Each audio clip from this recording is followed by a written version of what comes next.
किस्सा है केशव नाम के एक ऐसे व्यापारी का जो कि अपनी शराब पीने की आदत से बेहद परेशान था। उससे दुखी होकर वो एक दिन एक संत महात्मा के पास गया। गुरुदेव, मैं अपनी शराब की आदत से बहुत दुखी हूँ। इसकी वजह से मेरा घर बर्बाद हो रहा है। मेरे बच्चे भूखे मर रहे हैं, लेकिन फिर भी मैं शराब के बिना नहीं रह पाता। कृपा करके मुझे कोई आसान उपाय बताइए जिससे मैं अपने घर की शांति फिर से पा सकूं। जब ये आदत तुम्हें इतना नुकसान पहुंचा रही है तो तुम इसे छोड़ क्यों नहीं देते?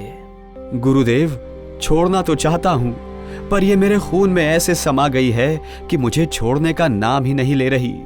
अच्छा, ठीक है, कल फिर आना, मैं तुम्हें उपाय बता दूंगा। दूसरे दिन निश्चित समय पर केशव महात्मा जी के पास पहुंचा। उसे देख महात्मा झट से खड़े हुए और एक खंबे को कसकर पकड़ लिया।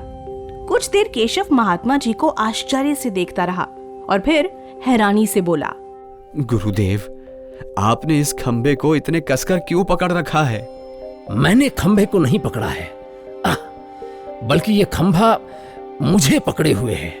मैं चाहता हूं कि ये मुझे छोड़ दे, लेकिन ये तो मुझे छोड़ ही नहीं रहा। गुरुदेव, ये कैसा आश्चर्य है। मैं शराब पीता हूं मगर मूर्ख नहीं हूं। ये तो निर्जीव खंबा है, ये आपको कैसे पकड़ेगा? आपने ही कसकर पकड़ रखा है। अगर आप संकल्प कर ले तो इसी वक्त इसे छोड़ सकते हैं। नादान, यही बात तो मैं तुम्हें समझाना चाहता हूं। जैसे इस खंबे ने मुझे नहीं पकड़ा, बल्कि मैंने ही इसे पकड़ा हुआ था, उसी तरह शराब ने तुम्हें नहीं पकड़ा है, बल्कि तुमने ही उसे पकड़ा है। अगर तुम दृढ़ निश्चय कर लो कि मुझे इसे अभी छोड़ना है, तो इस आदत से तुरंत मुक्त हो सकते हो। केशव गुरुजी की बातों से इतना प्रभावित हुआ कि केशव की आंखें भर आती हैं। उसने उसी वक्त भविष्य में कभी शराब न पीने का संकल्प लिया। गुरुदेव, आपने मेरी आंखें खोल दी। मैं अभी संकल्प करता हूं कि भविष्य में कभी शराब को हाथ भी नहीं लगाऊंगा। संत केशव को आशीर्वाद देते हैं। केशव संत को प्रणाम करता है और प्रसन्न होकर लौट जाता है।